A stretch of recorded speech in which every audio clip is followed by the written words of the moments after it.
Hello, everyone. Welcome to my lecture. I'm Kim Marie, in case you do not know who I am.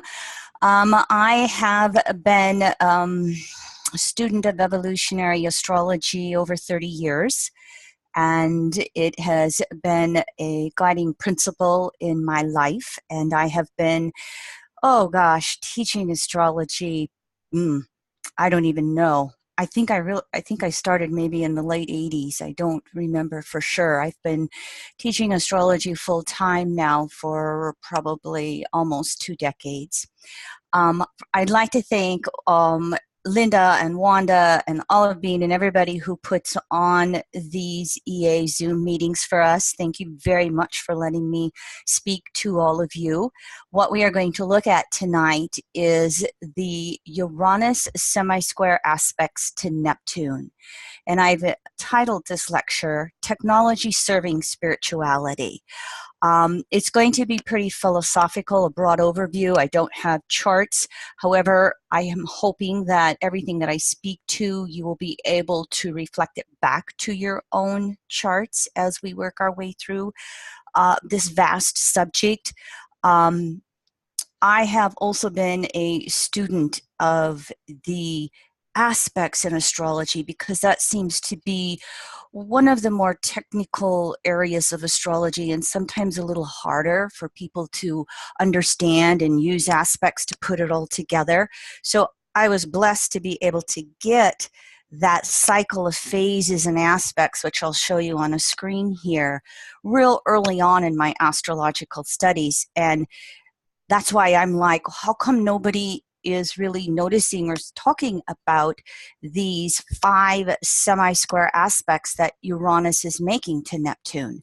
So hopefully tonight what I will be able to do is show you the impact that these squares are having and this new crescent phase that Uranus and Neptune are going into together.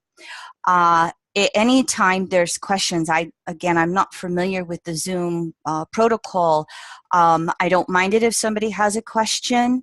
However that works in this format, please feel free to ask me questions along the way if you want. I've got quite a few PowerPoint slides. I'm going to try and get through this in 60 minutes, and if I go over, thank you very much for hanging in there with me. And so what we are looking at here with the Uranus-Neptune cycle is it is a 172-year cycle that is basically all about spiritual evolution and revolution. It is mainly the interface between science and technology and religion and spirituality. And it just so happens that in this current cycle, most likely all the way through it, because we don't have a specific date on when the Piscean age ends or the Aquarian age begins, we know we're in that transition of that, 2100-year cycle, more or less. So it just happens that this also then becomes the 2 planets that are kind of like interfacing us between the ending of the Piscean age and the beginning of the Aquarian age. And so everything that we look at tonight, I just want you to remember this little quote here that I found on the internet from somebody named Sophia Stone. As technology advances, remember, you are the most brilliant creation.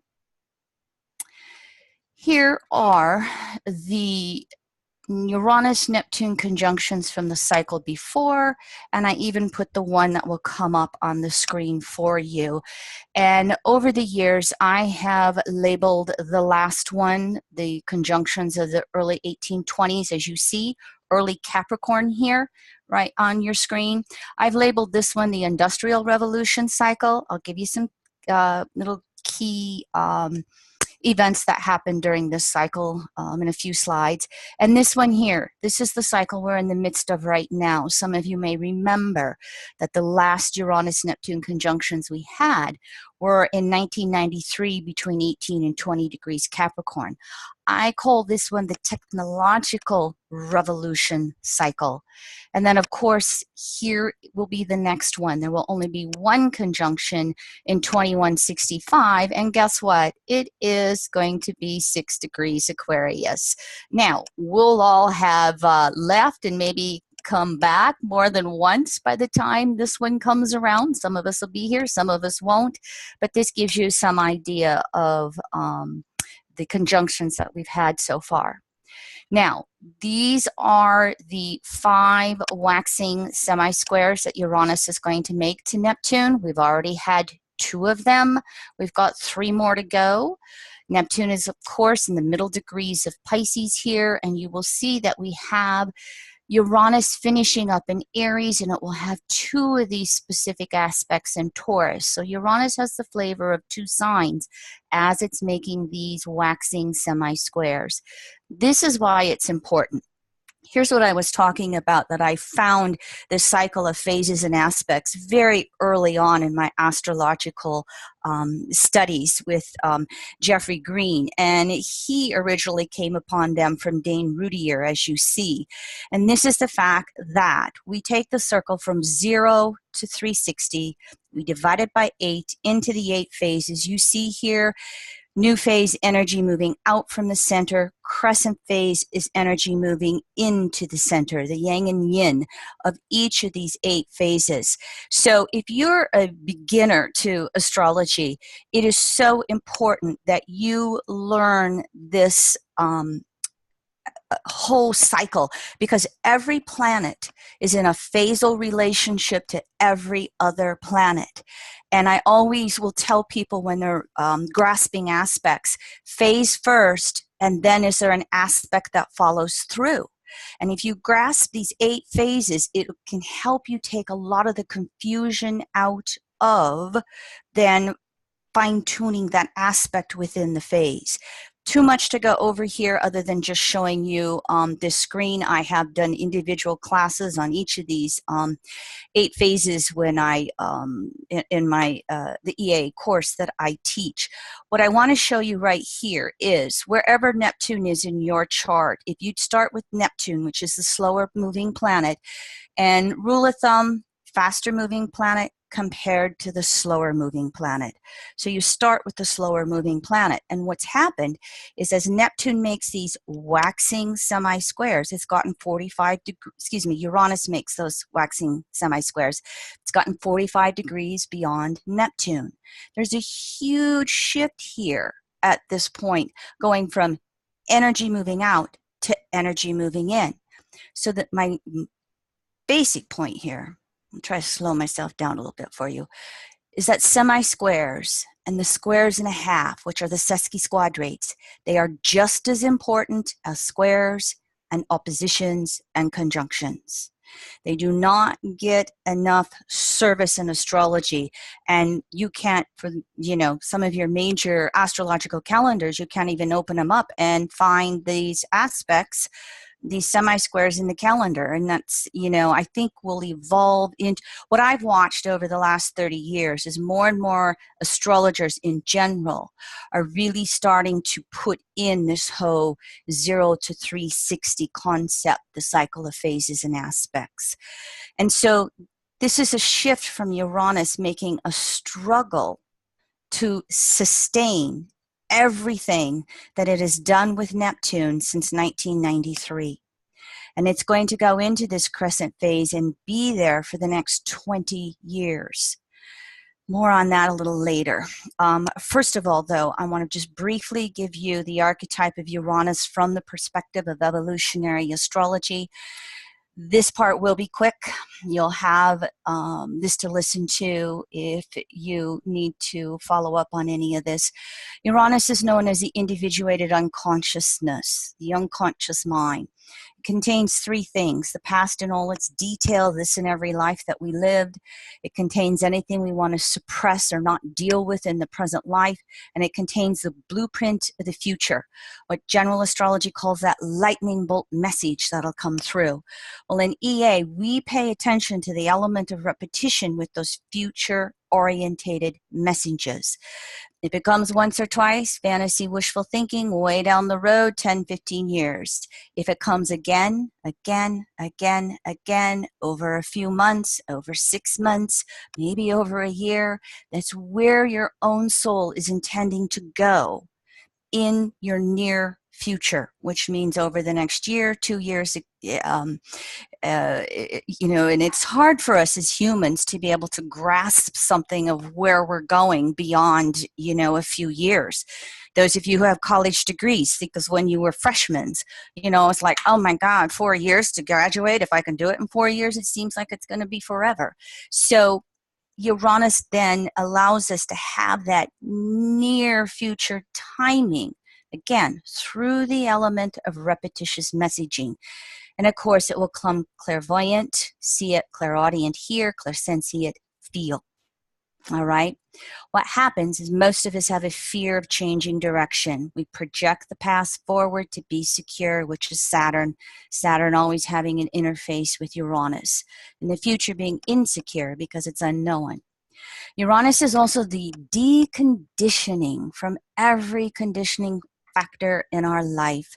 You know, most of us, it starts with the parental factor, but society, religious, economics, any area of your life you can think of, it gets conditioned. Then it doesn't matter where you are in the evolutionary states of consciousness. When you come here to this human body, you are conditioned by the fact you were born into a certain locality in the world. You were born into certain social, economical, religious situations. Uranus is where we are always trying to liberate from those conditioning factors and be who we uniquely are, to be that group of one. Uranus has rulership of the brain in health and wellness astrology, also the central nervous system with Mercury. It co-rules the nervous system in general. And Uranus will have specific rulership of what we know as dendrites. Those are the parts in our brain where we hold memory, and when we learn something new, it gets deposited somewhere in our brain, use it or lose it, and then we can access that again and again. Well, synapses are those little electrical messagings that exist in our brain, and they don't touch each other. And when we make an effort to learn new information, it produces an electrical current and it fires. And so that phrase has become popular: what fires together wires together. This is when you're trying to change a habit. This is when you're trying to learn something new. The more you practice it, the better you get at it, the more the dendrites build up to hold that information. This is all Uranus. And this is why when you go through an Uranian aspect, you can just feel sometimes like you're going nuts because your brain is just, you know, the synapses are going crazy. And basically, you want to follow through on that information the best that you can and build up the dendrites, get that courage to change. So this can be how Uranus rules electricity in general. And of course, many of us know Uranus rules technology, astrology. Uranus is the archetype of trauma, present life, past lives. And trauma is when we have an intense disturbance from a shocking event in our life, you know, the shootings that we see going on in the US, or we have a lot of stress going on. And trauma can be spiritual, mental, emotional, physical. I call it SMEP. It can be all of those areas. And many times, suppressed trauma is always what's dictating our life, how we react to certain things. It's what we try to break free from when we do some of our therapeutic practices like past life regression. Jeffrey Green had felt that somewhere around 85 to 90% of us born on planet Earth are born with PTSD, post-traumatic stress disorder. That's Uranus rules that. So Uranus's rulership of the brain is mental trauma, OCD, obsessive compulsive disorder, sociopathic, multiple personality disorders, neurosis, psychosis, blah, blah, blah, blah, blah. And of course, the Uranian archetype, while it contains trauma, is also always about helping us break free from that trauma. Do it alternatively, traditionally. You probably, all of you are in other kinds of therapies in which you're working to, you know, heal versus remain stuck in any of your traumas. Now, Uranus also, and as I talk about these archetypes, Uranus and Neptune, While I'm expressing them individually, they also work collectively as well. And this Uranian archetype that wants to, the impulse to change, both individually, I'm going to burp my dinner, both individually and collectively. Some of us will resist and want to cling to the past. That's Saturn. Sometimes we'll want to embrace change and just do whatever we want, Uranus. And a lot of the times we will change in some ways and resist in others.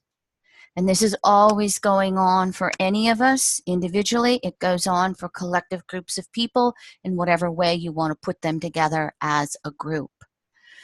As a whole, while Uranus has been in Aries, it's been more of a push to change, to grow, to break things up, to do it different, because it's the first archetype of the zodiac. As Uranus shifts into Taurus, we will have that in and of itself is going to create a reaction where we want to resist that change a little bit. We want to slow down. I want to be secure. I've got to stabilize all the changes that we've done over the last 7 years. This feeds into the waxing semi-squares as well. Neptune, the last of all the 12 archetypes in astrology. So therefore, it contains all 11 archetypes. That's in and of itself why Neptune is a planet where you've got to observe, correlate, because it can go anywhere in its expression. Now, some of the basic archetypes of Neptune is that it is the collective conscious unconsciousness, past, present, future, and it contains in that collective conscious unconsciousness both human, universal, racial, national consciousness, unconsciousness, and it contains all the non-human, the mineral, vegetative, animal kingdoms. So I have this tendency to say that Neptune is the totality of consciousness in all its various forms of manifestation, Saturn. Now the big archetype for Neptune is transcendence, meaning there's got to be more than just what's physically here. There's got to be meaning to life. There's got to be some deep ultimate value. So Neptune is the impulse to remove anything that prevents a connection with what we know as universal source. Neptune will operate this way, this reconnecting to source, through what we call cycles of confusion and clarity. The confusion cycle is where we go through disillusionment, depression, the dream fantasy falls away, nothing makes sense anymore, I just don't know what my life is about, what I thought would make me happy isn't. In other words, source is removing what no longer works in our life. And it is asking us to participate in the release. And when we don't want to participate, doesn't matter, going to happen anyway. You've probably all been through a Neptunian transit where you have kind of figured this one or experienced this one. You know, the purpose is teaching us to align our personal will with divine will. And when we do that, then there's a shift into what's called the clarity cycle. And that's where all of a sudden life is beautiful again. You know, we're inspired. We feel that everything makes sense. We are just, you know, that energy of just, oh, I'm so in love with life. We have renewal going on for ourselves. And again, it's usually some way in which we've reconnected to either find value and meaning in life, if we're consensus or non-religious, and as we are expanding in consciousness, where we've renewed some relationship with Source in some way. Now, what happens when Neptune dissolves the past and moves us into that confusion cycle? It is not immediately replaced with the clarity cycle. We are left in what is called the void. And that void of nothingness is deliberate. So we can't project that past forward and substitute it again quite so easily. The void is unpredictable. It's nothing that is controllable on an egoic or soul level. And the reason is that it is shifting our own ego to soul ego merging with soul, serving soul, and it's also to shift consciousness from the individual soul to universal soul.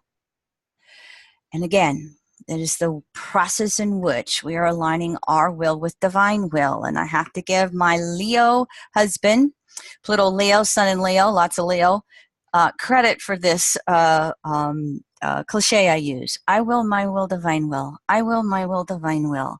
That is so Piscean in its terms, and it is what you do. Two other phrases that I'm known for saying is, what would you have me know, source? What would you have me know, source? What would you have me do, source? What would you have me do, source?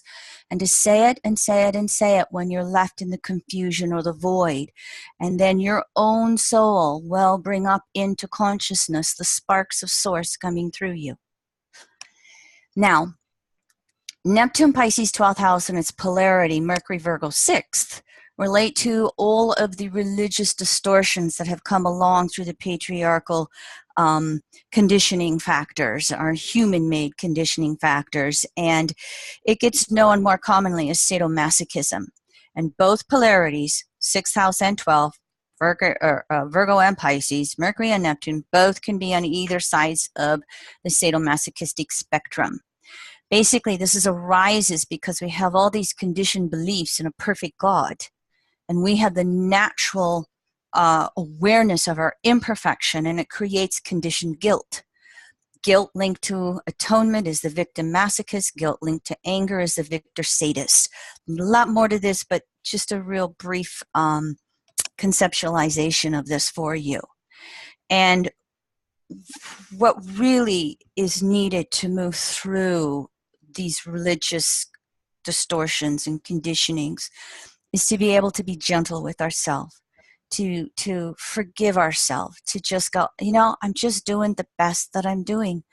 I'm going to do a little better today than I did yesterday, and that's all that matters. It's the intent to self-improve more than the end result. Neptune rules the dream world. Those go in a 28-day cycle. Junk dreams, we're always releasing past life dreams, waking up very disorientated, superconscious dreams, visionary, this world, out of this solar system. And I'm going to have to speed up here because I'm not moving through my slides as fast as I thought I would. But Neptune, again, it's ultimately about exhausting all the separating desires and returning to source, surrendering, merging, I will, my will, divine will with source. Here are some Uranus-Neptune conjunctions in history. All the way back to, when I was doing my research, I thought this is good because Uranus was in a last quarter square to Neptune 7 times in Gemini, Virgo, in the middle of the printing press being invented. And this really had a big expansion in just the general public being able to gain information and news, especially concerning the Christian Bible, because it finally became available in English. And before that, it was only Latin, and it was only the priests who could, you know, say, this is what the Bible says. Then we had these conjunctions in 1478, 79, late degree Scorpio, ending of the Middle Ages, beginning of modern science. You've heard Martin Luther King, or not Martin Luther King, Martin Luther in the news here, October 31st, 1517, posting his 95 Theses. Guess what? Uranus was in Taurus in a waxing semi-square phase to Neptune in Aquarius, and Pluto was in Capricorn when he did that in 1517. So just this little tidbit can show you the potential of how things will change in religious and spiritual ways with Uranus and Neptune through this waxing semi-square phase that we have going on. I'll show you a slide here and a couple of slides that are really pointed out to you current time. The 1650s, we had 3 conjunctions in Sag. Many of you can remember how we had such mass migrations of people for religious and economic reasons going on. Here is the 1820s, what I call that industrial revolution cycle. Again, because it was in Capricorn, and the 1993 one was in Capricorn, so much is about energizing the physical world, the inventions, the materialism that goes on in our life. The fact that these seed thoughts were in Capricorn lends more to materialism and technology and all of, the physical world beyond spirituality. And this is why this crescent phase will be such a struggle to make technology serve spirituality. Even though I titled the lecture that, it's not an automatic and it's not a given. Technology will only serve spirituality to the degree that we, the public, demand it. Stay tuned. We're all going to watch it unfold. You can think back here to all along the 1800s and recognize what a massive disruption we had with daily life as machines started to replace human labor.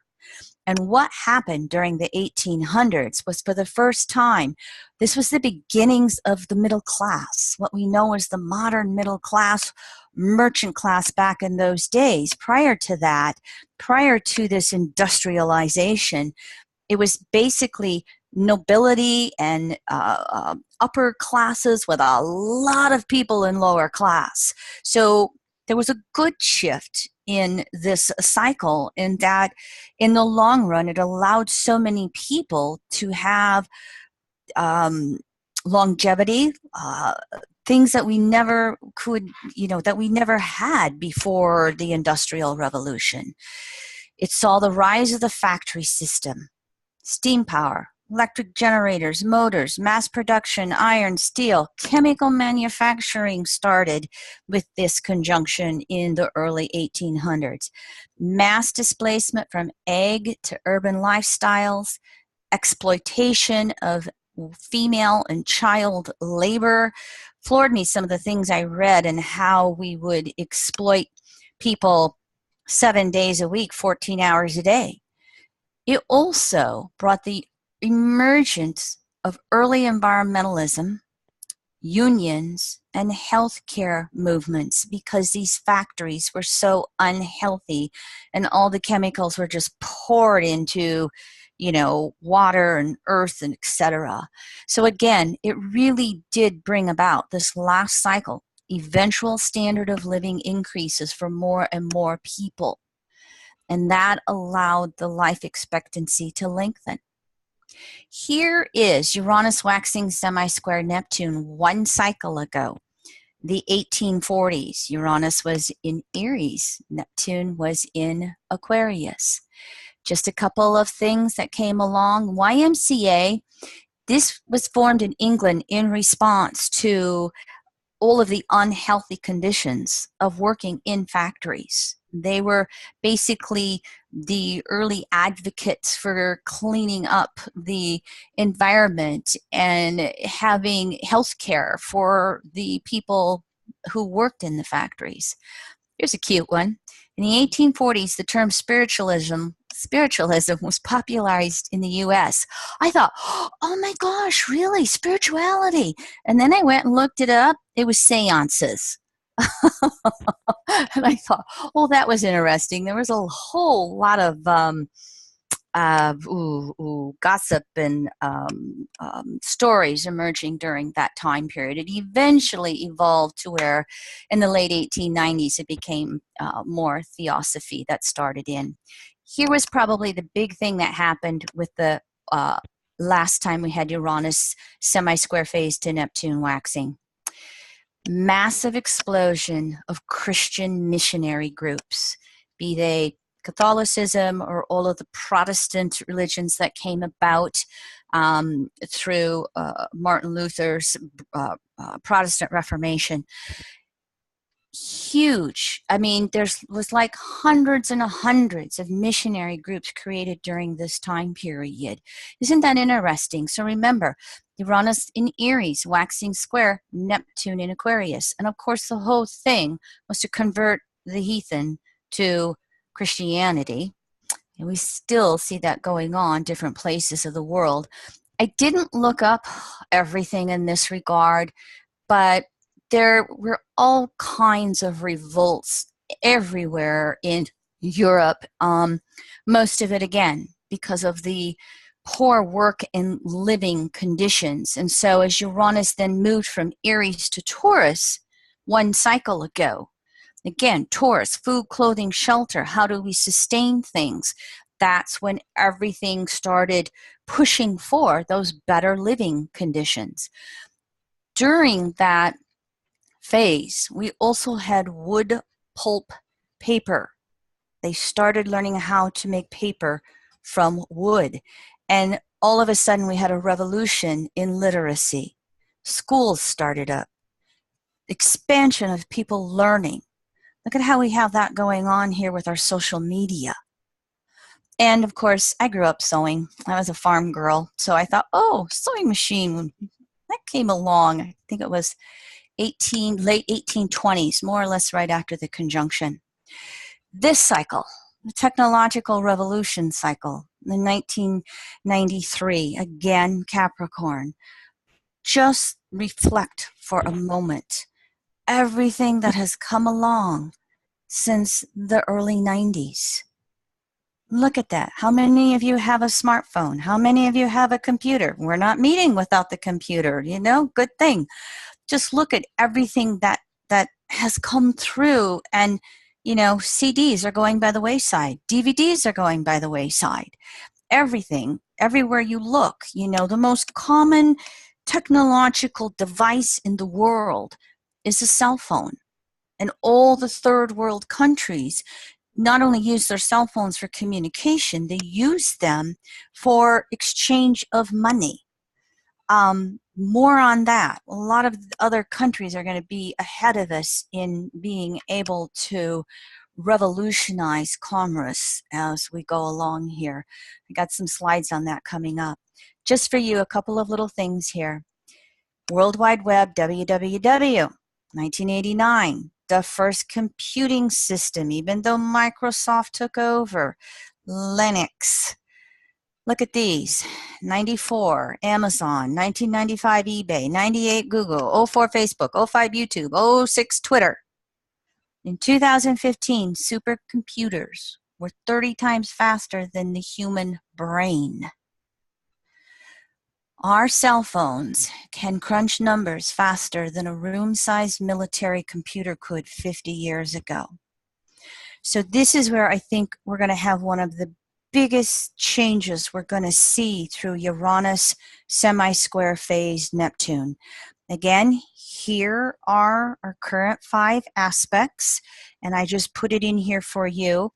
From last August to early October, this fall, 17, crescent phase, dipped in, back to new phase, Uranus will go into Taurus, and then it'll go back to, back to new phase, go into crescent, back to new, and then it'll be crescent phase here, 2017-19 through 2039-41.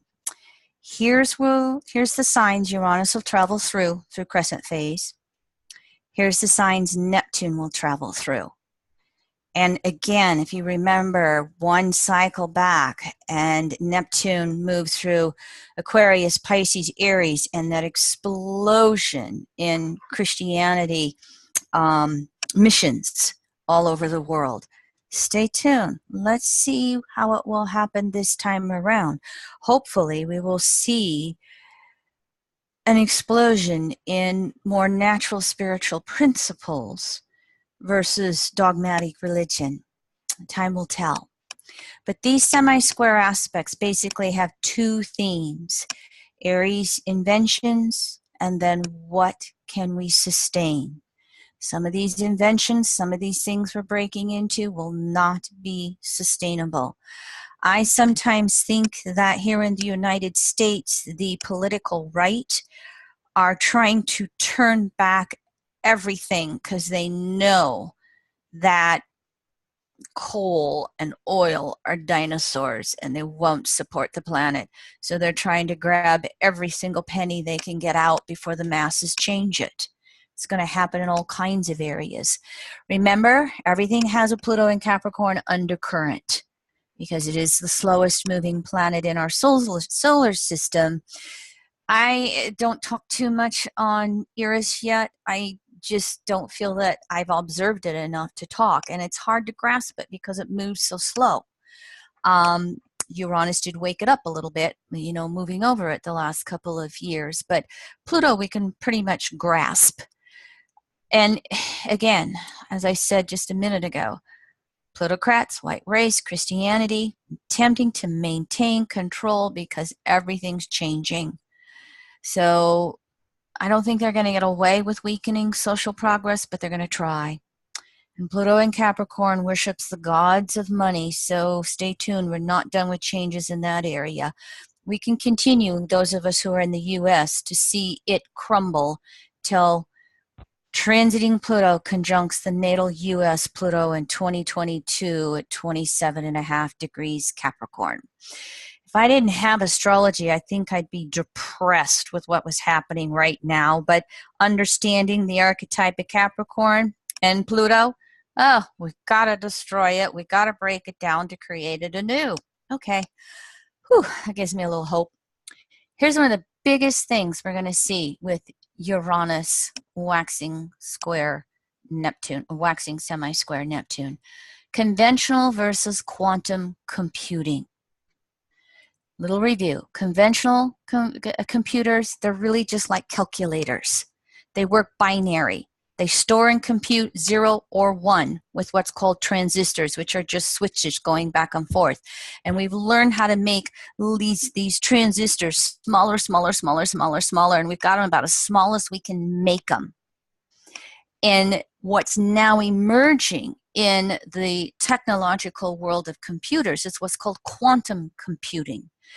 It's in its early stages. It's not fine-tuned yet. They haven't worked all the problems out, but it's coming. And this is where we do computing down to the size of atoms or subatomic particles. And with the laws of quantum mechanics, what happens is computers, they're learning how to make computers that will store multiple values at the same time. 0, 1, both, or anything in between. And quantum mechanics is going to allow computers to work parallel, doing more than one thing at a time. And the easiest example of this is what we know in quantum physics is light can be both the particle or the wave.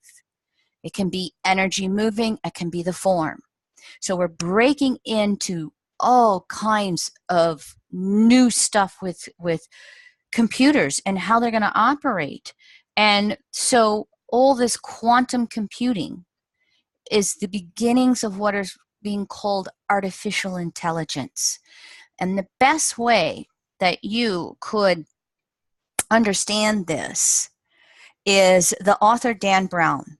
Remember him with the Da Vinci Code, the movies that Tom Hanks starred in?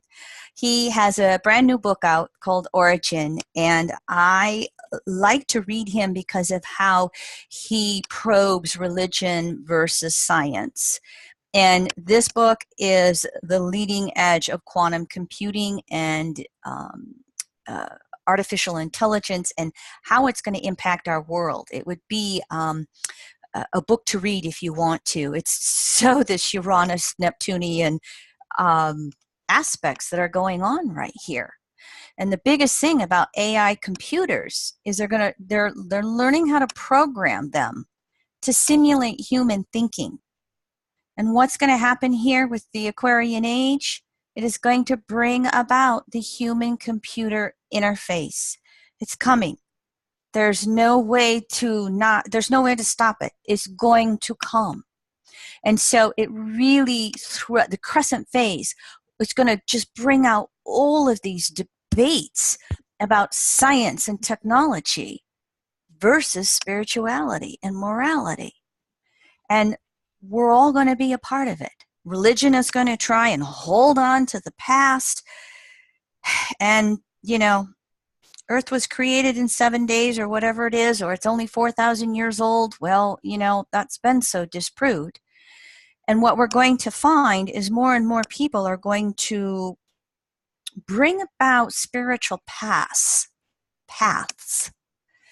that are going to evolve with the science. And that was the thing that, Dan Brown kind of leaves that door open there. The one character is just atheist and wants to downplay it, and the what do they call it, the protagonist, the Tom Hanks guy, he's like, I don't know yet, I don't know. And so that is going to just expand exponentially through the crescent phase of Uranus and Neptune. Figure out how you want to be a part of it. For those of us who have a history with the Jeffrey Wolf Green method of evolutionary astrology, we're like, natural law. Yeah, I mean, I guess in all my lifetime of spiritual searching, I haven't found anything better than EA to explain it.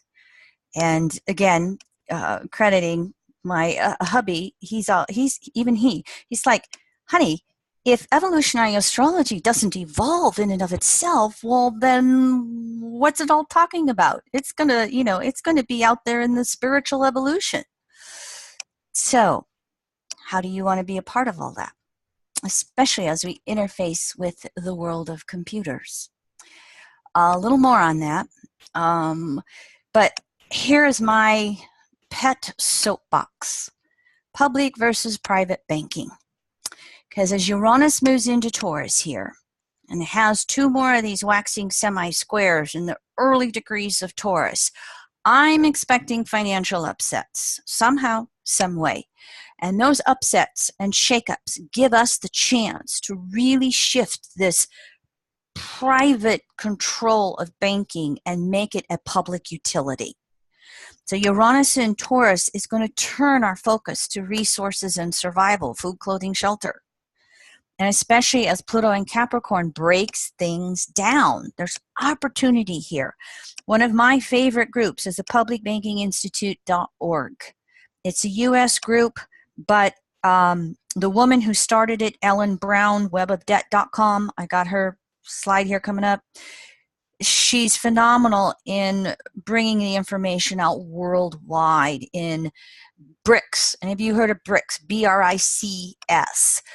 Britain, Russia, India, China, South America.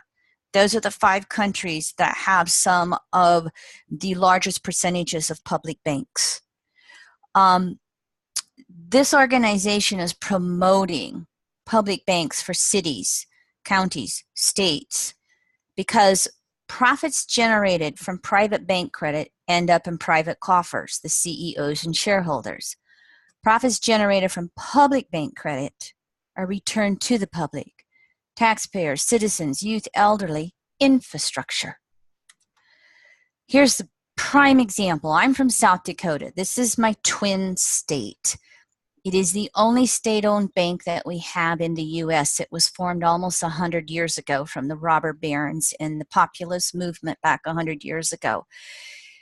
The state of North Dakota requires all of the state's revenues to be deposited into the Bank of North Dakota. In other words, the money stays on Main Street instead of Wall Street. You can see these facts for yourselves here. Lowest credit card default rates, lowest student loan rates. North Dakota has more banks per capita than any other state in the United States. And they are 6 times as many banks as other states on average. They're sitting on this 1.3 billion was from 2015. They are probably now sitting on at least $1.5 billion in cash, because for 100 years all the interest has went back to the state. Really, really educate yourself on this. And as a matter of fact, I have a webinar that I did on this a year or so ago. I asked Leroy to just make this public, and so you will have this in the PowerPoint or in the recording of this. You can go watch this webinar. I try to really break down banking, monetary policy, how we create money, because 97% of it is now digitized, not dollars and coins. Educate yourself here. Join public banking. Santa Fe, Oakland, Philadelphia are all, they're really coming along and creating a city-owned bank. The election next week for the governor of New Jersey, the Democratic candidate for the gubernatorialship, is loud and proud of wanting to create a public bank. And we're going to see a wave of that come through Uranus in Taurus. And especially as Neptune, you know, again, the largest collective values is reflecting on this. You know, we sometimes think we're powerless when it comes to monetary policy. Then you're going to see a huge shift in that. We are not powerless in that. No way. I am so excited about this. Ellen Brown has a new book coming out. Here's her website if you want to educate yourself. I have the simplified version, okay? And I relate it to astrology. But she has a new book coming out, The Coming Public Banking Revolution, and it's supposed to be out in sometime this winter. She just delayed it a couple of months, and I would highly recommend that you get that book. This is her last one, Public Banking Solution. And by the way, for those of you who are international listeners, she's worldwide in describing this public versus private banking in her latest book, Public Banking Solution. Universal Basic Income, UBI. How many of you have heard of that? What's going to happen with this Uranus-Neptune cycle is robot technology is going to replace human labor.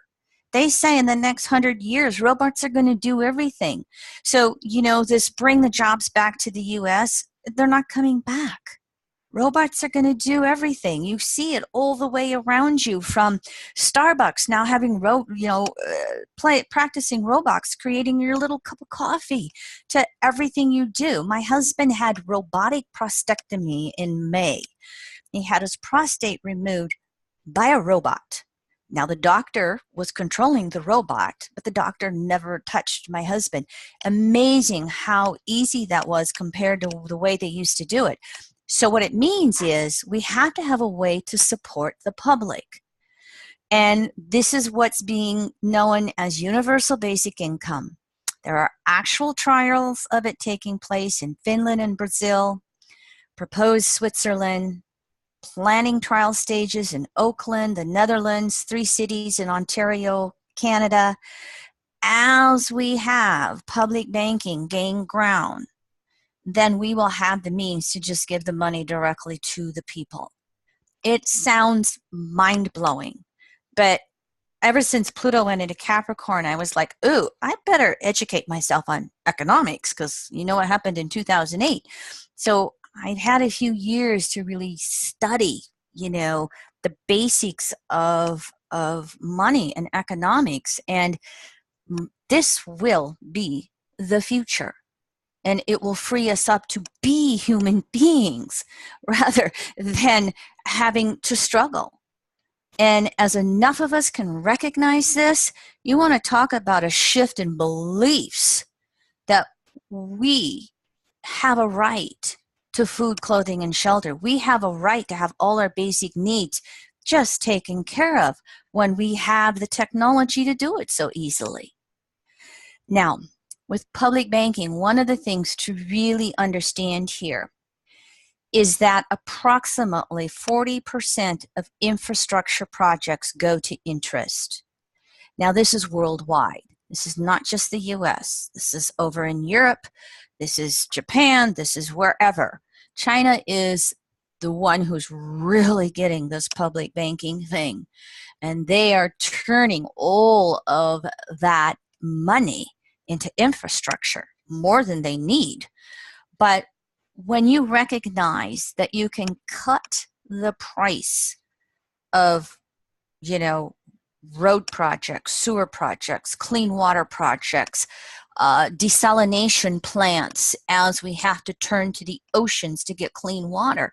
When you look at those prices being cut almost in half because we don't have to pay interest to the private coffers, yeah, guess what? Guess where the money can come from? Here's one of Ellen Brown's latest articles. And so I don't know how it works. Hopefully you don't have to type all that in.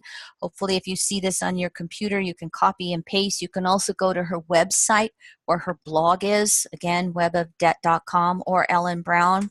A little more complicated article, but it totally supports this.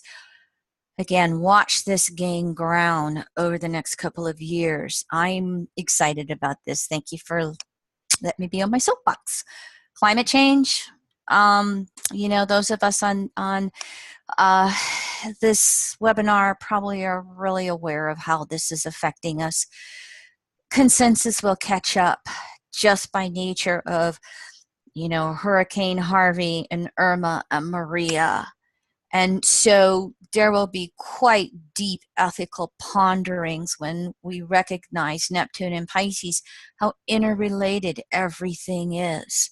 And Uranus in Taurus is just going to change how, you know, that food, clothing, shelter is going to change. We can't keep, you know, the type of shelters or homes, buildings we create on the coast is going to change, as well as not as many people are going to be able to live on the coast. I don't remember the fact. It was something like, I don't know, 60% of the people live near coasts. And we're not going to be able to do that around the world. It's going to create huge disruptions through Uranus and Taurus with where people live. And so we're going to, by necessity, explode in green energy. There's no stopping it, no matter how much Donald Trump tries to do it. We are going to be going forward with green energy. I mean, there's like in the US 3 million jobs in green energy compared to, oh, I don't remember facts and statistics. You know, it's ridiculous the amount of coal mining jobs that have decreased and will continue to decrease. So crescent phase, it's just going to be how much will it take before we make the change, and will we make the changes fast enough so that children and grandchildren don't end up, you know, with the effects of our laziness and ignorance. Medicine, this is another one that's just going to totally explode. Genetics and genome, mapping the DNA of humans and animals and grains to create GMO. You know, there's going to be a lot of controversy around this one because technology has a tendency to outpace ethics. And even though Uranus surrenders to Neptune ultimately, because Neptune is further out in the solar system, okay, slower moving planet. Uranus waxing Neptune, the 0 to 180. Uranus thinks it rules. Uranus is moving ahead. It's breaking free. It's moving things forward. Crescent phase, mini review. First quarter phase, explosions again. And so this is where that controversy is just going to come through so strongly here between science and religion, between technology, spirituality. It's just like, okay, what are we going to put up with? Because we're going to see human-robot interfaces over the next 20 years. Not to mention what we're going to see in this next Uranus-Neptune cycle, and then that conjunction in 2165 in Aquarius. We're already seeing places where they're manipulating the genes in unborns. Some of it is good. Some of it is trying to create, you know, racism, classism, you know, better classes, you know, etc. I won't go into detail with this, but we're going to create augmented reality where we start to see into the body without having to cut it. And we're going to also then start to have medical 3D printing. I just kind of went around and did some Google searches and went, oh my gosh, all this stuff is going on. You know, they're going to 3D print drugs. Can you imagine what that will do to addiction if we don't have the social support mechanisms so people don't want to be addicted? Some of you know, after the election last year, we went out and got Obamacare for my husband because he's been pretty hard on his body over his first 60 years, you know, baseball player for the first, off and on forever. And we've just been amazed at the medical world. But my point was, he was prescribed opioids a week ago, and he is just miserable. He's trying to wean himself off as fast as they can because it's gut rot. And so we're going, how do people get addicted on this stuff? But stay tuned with Neptune, especially as it finishes up in Pisces. We'll see controversies and front page news in regards to that. But it's going to explode with what we're going to make that will then help the body and replace the body. There are going to be, anybody remember Star Trek and I forgot doctor's name. Was his name Scotty? Beam me up, Scotty, I always used to say. But he had that little tricorder and he could zip and tell everything.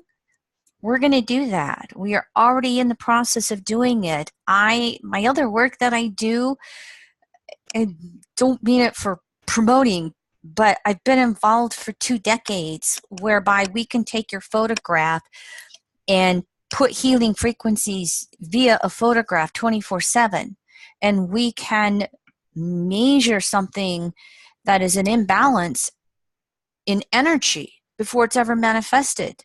And again, apply healing energy and help you self-heal it, whether it's manifested or not. It's phenomenal. If you want more information on that, you're welcome to contact me. And this is my website where I do that work. So a tidbit for you, for astrologers. For those of you, I have practiced the Jeffrey Wolf Green method of EA. He had Sun conjunct the South Node. And the gentleman who created this energetic balancing that I'm involved with, Sun conjunct the South Node.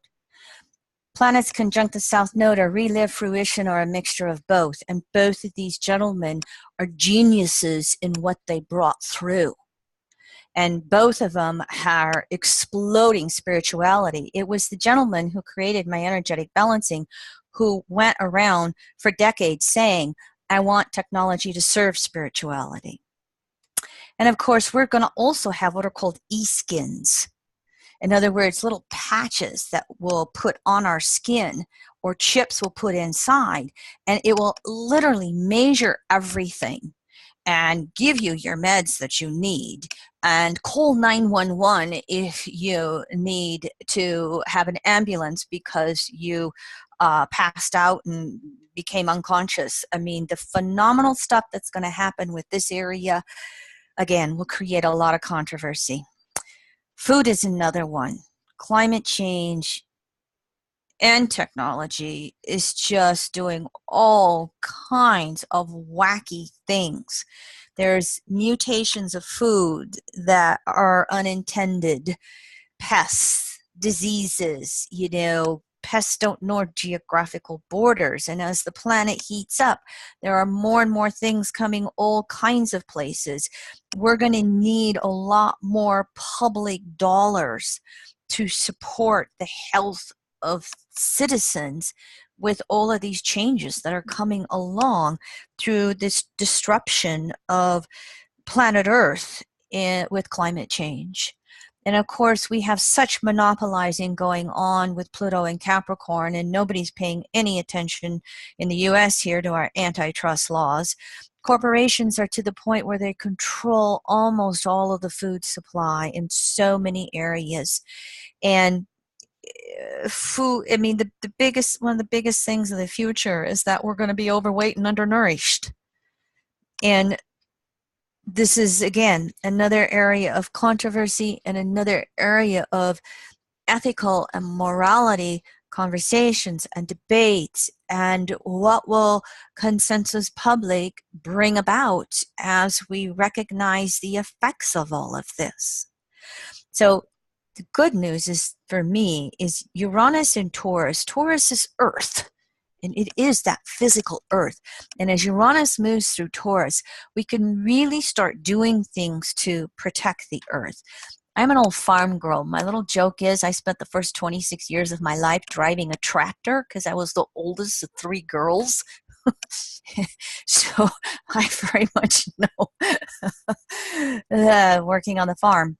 And one of the nice things coming out of Minnesota is this perennial grain that can replace corn and wheat. It's called kurzna.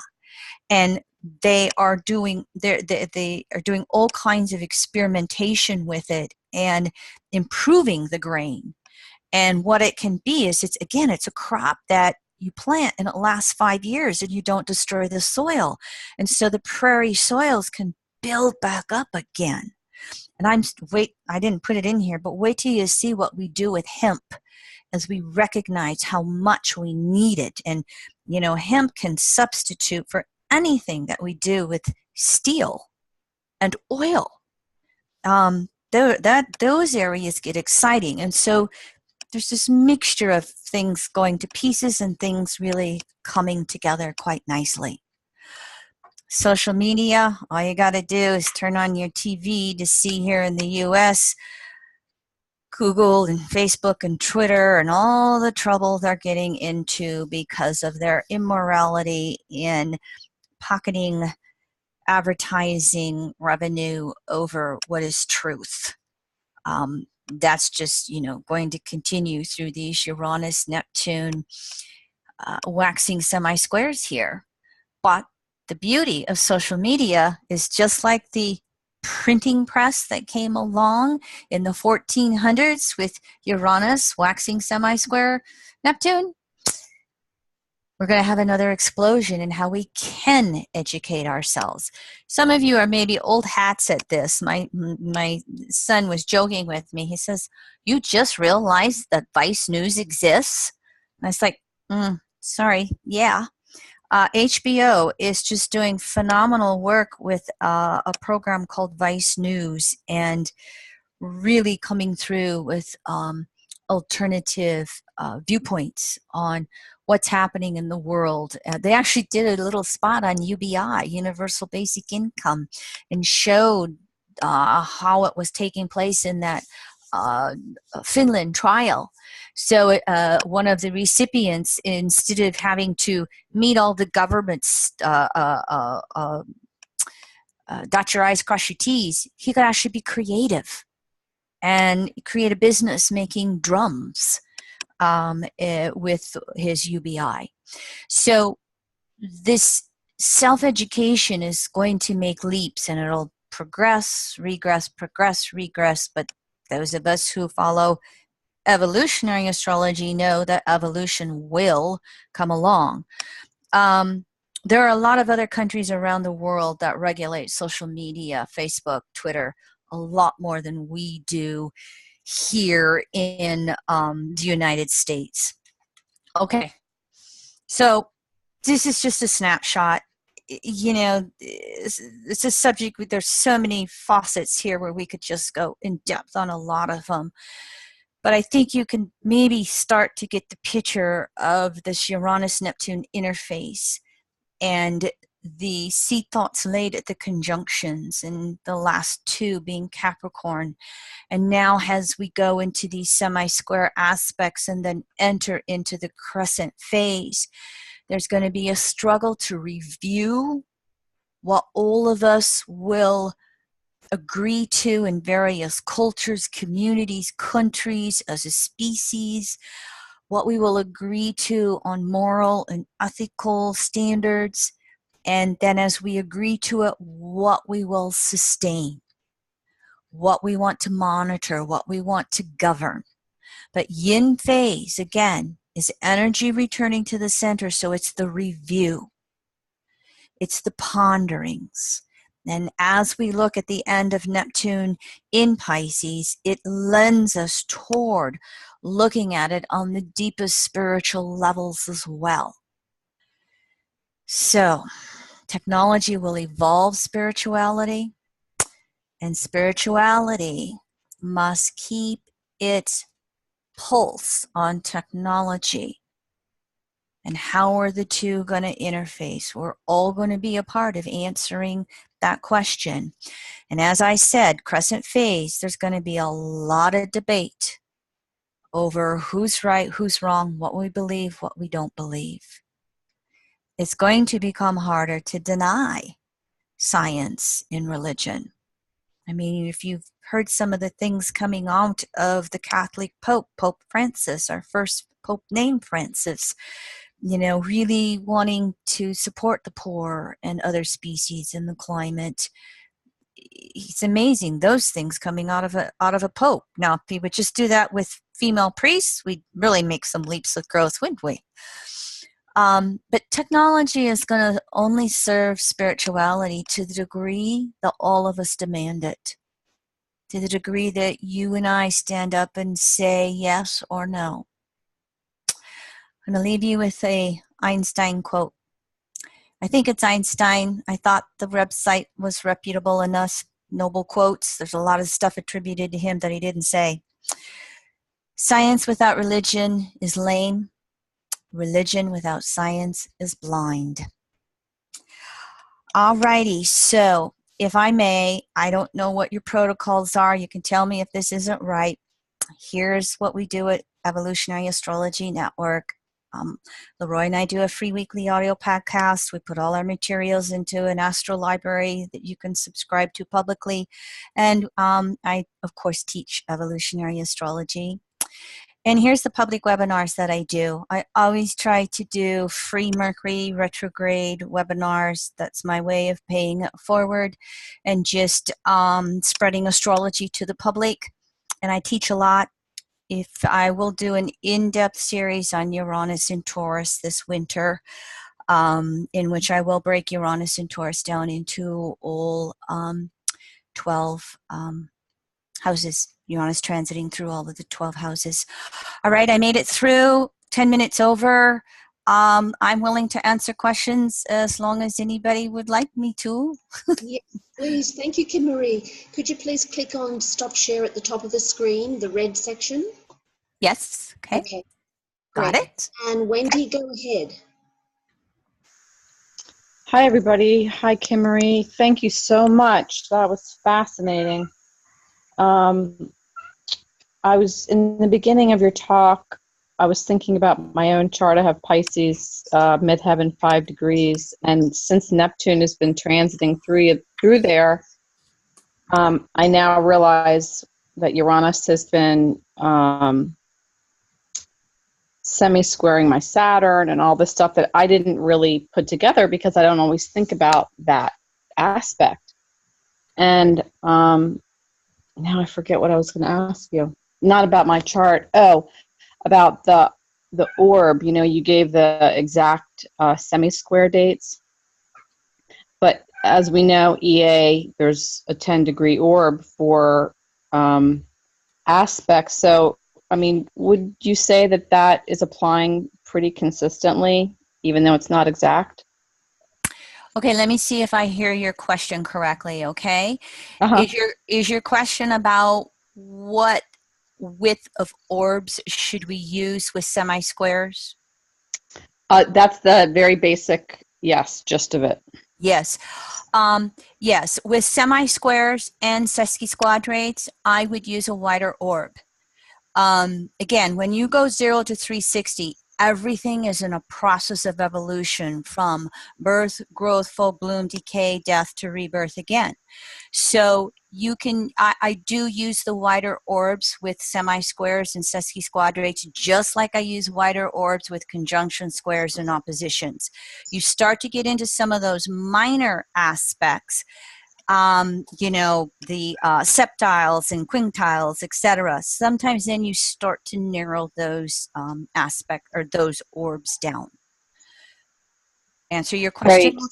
So, well, relative to Uranus-Neptune semi-square and the exact dates you put up of when that's occurring. Yes.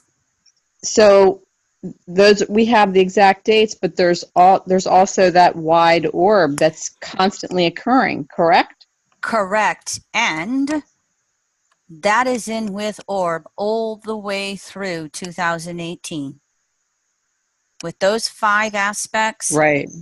we're in the midst of it all the time. Yeah. Even, you know, yes. Okay, thank you. You bet. Great. Thank you, Wendy. Any other questions or comments? I had I'm not sure if it's a question and a comment, but I was thinking of especially the housing issue.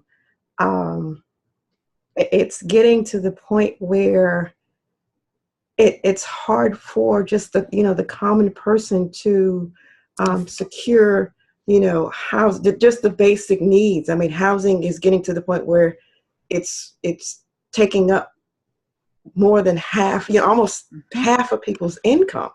Yep. And, you know, we can't sustain that. So I kind of wonder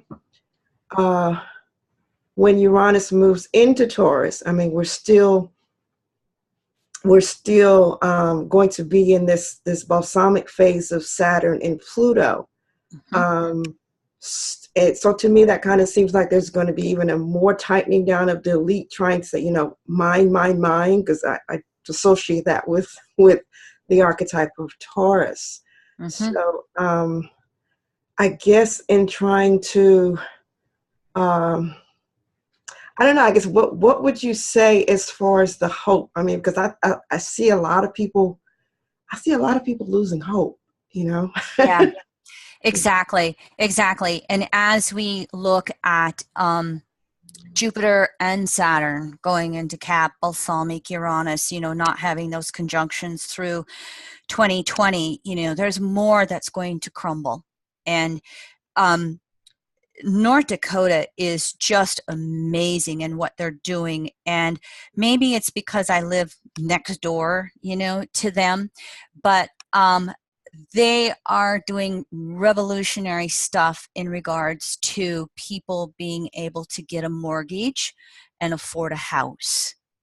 They are doing not only that, student loans and student loan debt and small business loans and really helping people become entrepreneurs and create their own businesses. You don't hear this in the news, and North Dakota is just the leading edge of so much that's going on in that area. I also think that Uranus and Taurus is going to bring about some major shifts to how we create housing. You know, some of you may have heard or seen the small housing movement. Have you seen all those little houses that they put together?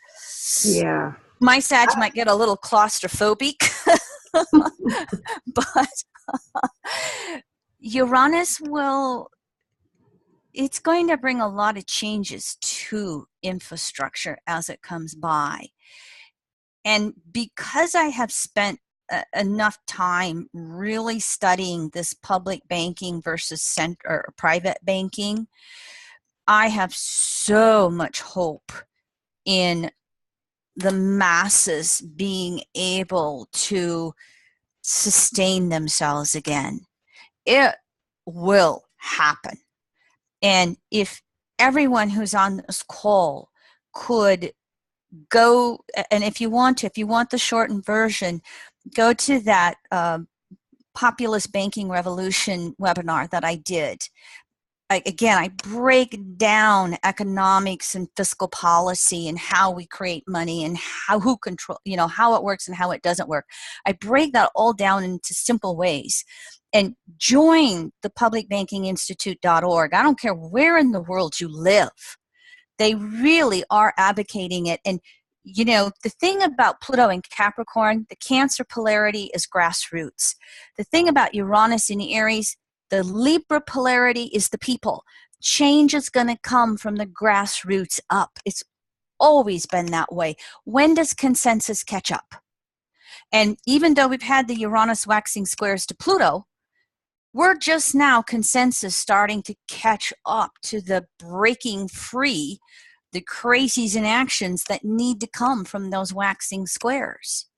And so nowhere do I have more hope than the public banking movement. There are countries in the third world where your cell phone dealer, you all know those little cell phone shops that we have that we go to when we want a new cell phone or that stuff. Those cell phone shops in countries in Africa, they're the banks. Post offices used to be banks. Banking is a public utility. And when enough of us figure out that that's how money needs to operate as a public utility, then it opens it up for the masses to be able to have more say in the choices that are made. This haves versus have-nots of Pluto and Capricorn is not going to last. It's just not feasible in reality. It's not feasible with survival. So, sorry, get on my soapbox. This is Wendy again. I just want to say that I have so much hope listening to this talk. It's so Uranian. I love it. And one thing I was thinking, Wanda, is that, you know, after Capricorn is Aquarius. I mean, they're not going to be able to stop us. It's going to happen. Mm-hmm. Yeah, and the fact that we actually have a gubernatorial race in New Jersey in which there is a Democrat coming out for public banking. I mean, I have been watching the public banking movement now again since 2008. And I'm watching that groundswell start to happen. And of course, you're seeing it again, Santa Fe, Oakland, Seattle, Philadelphia, you know, which is where the Declaration of Independence came from. Those are the 4 cities in the U.S. that are kind of that leading edge. But as we look at Jupiter and Saturn, balsamic to Pluto, and then they all meet in, you know, in Capricorn. The Jupiter Saturn has 1 conjunction at 0.5 Aquarius, late 2020. But as they come through to continue to break things down, and Uranus and Taurus disrupts the heck out of resources, you only are going to need another city or county or state. You will watch an explosion of it come through. It will happen like the cannabis movement did. I didn't think I'd live to see, you know, cannabis legalized in my lifetime. And just look at all the changes that have come in that direction over the last 20 some years. I think it was the late 90s that California passed the first medical marijuana. And now look at, you know, the research that's starting to come through with your CBDs, your cannabinoids, which is, you know, how Leroy's trying to really heal now that he's post-surgery. You don't want to take that stuff during surgery. Cannabinoids increase circulation. And that's why the epilepsy is decreased. That's why pain is decreased, because everything in the body starts to circulate with the CBD oils. But the public banking is going to follow that same path. And nothing motivates government more than, you know, being bankrupt and having to figure out how they're going to pay for the latest infrastructure or social needs issue. And a lot of states turn to cannabis for the money, for the tax revenues. And when people start to figure this out, and the thing of it is North Dakota has a 100-year track record on public banking. The Bank of North Dakota acts like a central bank, like the Fed bank. And that's a whole nother area that I go through in this webinar that I posted for all of you. The Bank of North Dakota partners with the private banks. So these private banks in North Dakota, again, 6 times more banks per capita in North Dakota than the rest of the country. And the Bank of North Dakota, its mission is small businesses, mortgages, student loans, and I think infrastructure. I can't remember what the 4th one is. They don't have any of the issues. I mean, if they have a disaster, they go for the Fed money just like everybody else. Why shouldn't they? But when they have a disaster, they don't have to wait for FEMA to show up. They immediately take care of, there's a river in eastern North Dakota that always floods Fargo. They are always ahead of the game, on top of it whenever that river floods, in regards to protecting the infrastructure, supporting it, and supporting anybody who's affected by it. They just do amazing. When they had the pipeline protest in North Dakota last fall, remember all the police that they sent up there? And, you know, you hear, maybe nationally doesn't hear it, but regionally I hear, well, we spent all these millions of dollars, you know, protecting the public with our police force, and we really need to be reimbursed for that. Well, guess what? It was the Bank of North Dakota that just dished out the money to pay for the officers. That's why they got so much police up there so fast, because they just had the money sitting there. And so as people and states and cities, all we need is 1 or 2 cities that really start showing what they do with the interest coming back to Main Street, and it will explode. And I have begun to think that the reason the plutocrats in Washington, D.C. are just trying to set back everything with social progress left and right is because behind the scenes they recognize what's coming. They recognize the dinosaur ways with private banking, and that the masses will rise up. We may not have to be in the streets as much. You know, the beauty of the public banking is we don't have to replace the dollar. The other thing that's going on behind the scenes, and I talk about this, and I'm fine talking. If you guys want to listen, you know, cut me off when you want to. What's also going on behind the scenes, and this is worldwide. You know how we bail out? They want to bail in. And all over the world, they're passing these banking regulations that the next time we have a big collapse, they're going to take money out of your checking account and give you an IOU as a stock in your bank. They tried to do that in Cyprus a couple of years ago, and it got quieted down because it would have created a huge uproar. The other thing is what's called blockchain technology. Bitcoin. Bitcoin is a digital currency, the cryptocurrencies.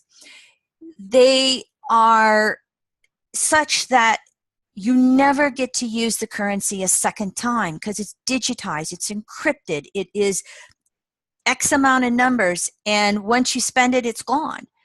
Whereas you can launder money, you can launder pesos, you know, you can launder your currencies all over the place, and banks can't control that. Well, cryptocurrency and what Bitcoin is the blockchain methodology. And blockchains, again, is digitized currency that only gets used once.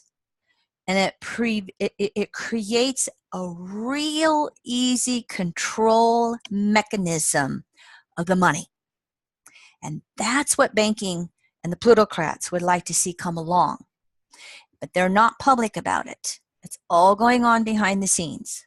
And so there's these 2 ways going through between the blockchain technology, the cryptocurrencies, and then the public banking. And again, the beauty of public banking is we don't have to replace the currency. And it then spreads it out so much. Imagine every state having a state bank, every county, every city.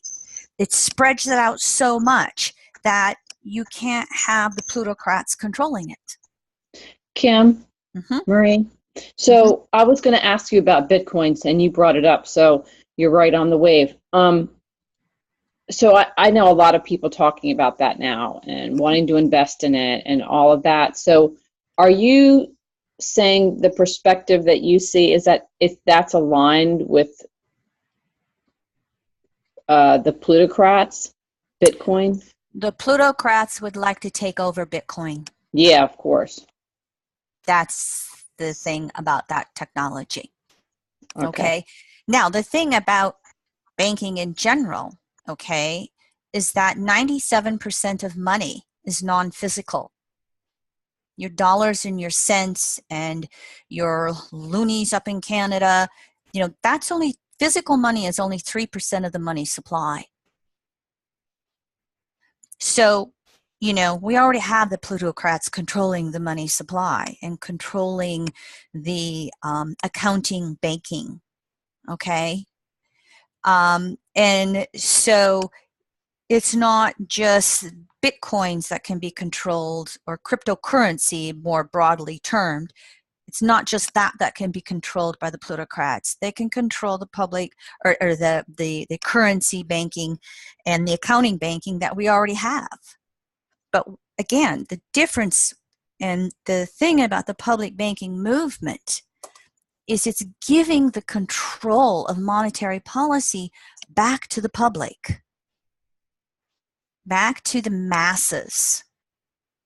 I don't know where I'll get, but I thought, again, Pisces says it's the intent. It's not the end result. Source judges on your intent, not your end result. And I'm waiting for Ellen Brown's new book to come out this winter, The Coming Public Banking Revolution. She's already named it. I am going to see if I can get a meeting with my local lawyer. I know 2 of our local councilwomen.